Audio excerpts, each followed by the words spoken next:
ఓం శ్రీమాత్రే నమః. మోకపంచశతిలో 16వ శతకంలో 18వ శ్లోకాన్ని భావాన్ని చెప్పుకుంటున్నాం. నమస్కుర్మః ప్రేంకన్ మణికటక నీలోపల మహః అయోదౌరింకేద్బర్ నక కిరణపై నర్దవళితే స్ఫుటం కూర్వాణాయ ప్రబలచల దౌర్వానలశిఖా వితర్కం కామాక్ష్య సతతమర్ణిమ్నే చరణయో.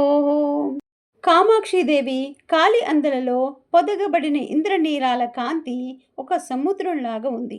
ఆమె కాలి వేళ్ళ గోళ్ళ ద్వారా ప్రసరించే కాంతి అనే నురుగుతో ఆ ఇంద్రనీల రంగు అనే సముద్రం తెల్లగా మారింది.